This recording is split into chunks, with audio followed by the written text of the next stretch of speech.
So in this video, we're going to replace that horrible lump with some nice walnut, which has been taken from an old vintage gun stock. But as you can see, it's a nice clean grain. We'll be running it against the grain to manufacture a butt plate. We're not trying to hide that. We've got some nice finish there, as you can see, as the end grain for the butt plate. So let's get into it.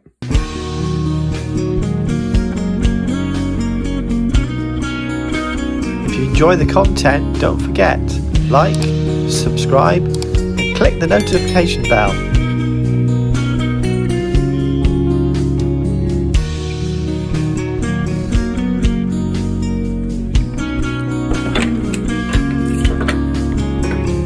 My approach to this sort of thing is, I've known other guys in the trade to scarf in a piece. The problem is you need a bolt hole. This is where it's got to be like an oversized butt plate like this. On a side by side, I just glue all this together, peg it and glue it, job done. It's making it a removable plate that's the issue. Normally I'll do something this kind of size. That's very typical. Very typical. So going large on this is a bit of an issue. I've just got to do it, haven't I? Okay, so I've just literally sealed it with a little bit of French polish, the natural clear stuff, and a little oil on top. In order to show my customer what I'm planning to do. I've got what is basically quite a plain gun stock, so I thought I'd pretty it up with what is a nice piece of bird's eye sort of figuring in the walnut end piece. Okay, so I've got a bit of acetone in a bottle, which will wet this surface up to give us an idea of what the finish will look like. And also this will give it a nice clean, as you can see. So now you can see that the transitional block, the razor block, the spacer block, if you will, has got a nice contrasting finish. And you'll see these contour lines, which give you the classical dip in the butt plate. I will probably be leaving this one as just a hole. This one will probably be within the checkering. I'm not sure yet, but we will see. There will be more sanding, but first I'm going to check with my customer as to what colour stain he would like. So while I'm waiting for my client, this is what I would typically make. This is a very typical butt pad, wooden butt pad that I would be asked to make, usually after cutting somebody's gun down, usually. And you can see that figuring quite well now. And I get a quick wipe of it, boom, boom, boom. Look at the figuring on that, isn't that nice? It's just a way of finishing it off, but look at that. Oh, I was lucky to find this bit of walnut in my stash. Got to get the right way around, of course. What I'm going to need to do is join these together with a couple of posts, and probably for continuity I will probably place the posts right the way through and use them as datum holders for that, and then any sanding I need to do to finally join those, oops, sorry, you're off the camera, to join that spacer. And the same posts will come straight through to join the butt plate. Oops, sorry, off the camera again. I don't know what's going on here. So you can see what I've done there. Boom. So typically you cut the gun down and you pop one of these on like that. That would be how it would be. It's a slightly oversized. And that would be the job done. This is a sort of retro fit where I'm having to increase and use a spacer. And so I've decided, and the customer concurs, that a contrasting spacer there will make it look right.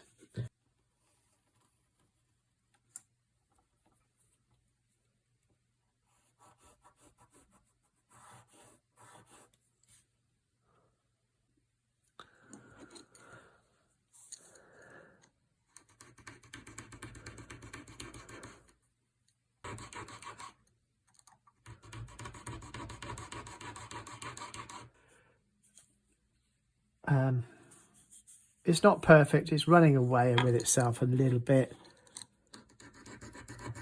but don't fret, it will come right. I just need to get the layout done for now. Okay, so that is roughed out.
Alright, as it's never going to be seen again, I've done an old gunsmith trick, which was just put about power file into the spine to make sure that it frees off. So there's the screws going to be retained. I'm going to size them first, obviously, but this in theory at least should stop the air coming through. There you go. That is the old trick, and that's why it's an old trick. So now then, that just simply gets glued on, and as you see, that's a nice fit. There's a little bit of variance, but it's a screw-on butt plate at the end of the day. It's fine.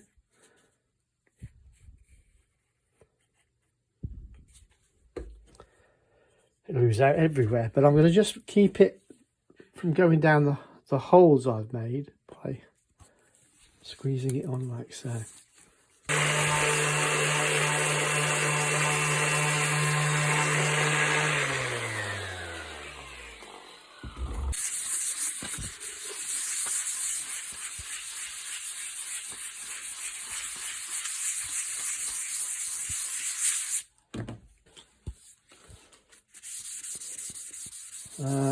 My client wants it to be more or less natural because that's how Grandad had it, which is a lovely thing.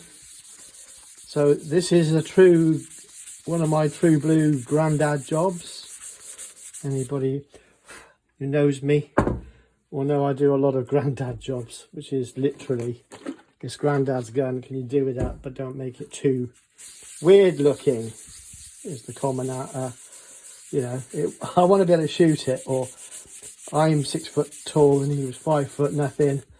I need to be able to shoot it, so I need an extension.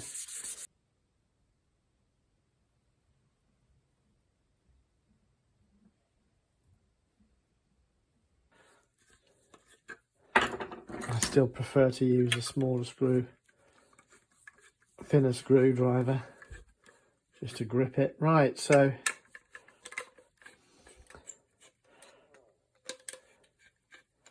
that's good.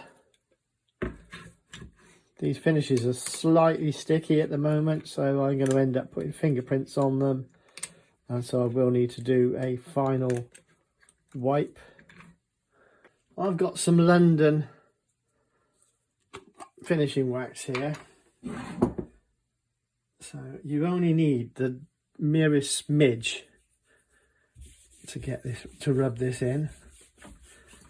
And it's all a bit gloopy at the moment, so such as it is, that is the way of it. And I'll just gently lift that over there now.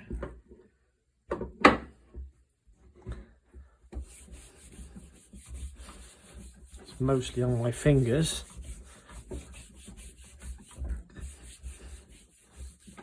And now you see it's slightly smeary, so now lint free cloth, this is what you should be using. I've just got a duster to my hand just to give that a light burnishing. Now you can give it a wet and leave it, but you've got to be careful about getting a gummy residue. So I just keep doing that until I'm satisfied with the finish now. And there it is, guys. Thanks for watching. See you again soon.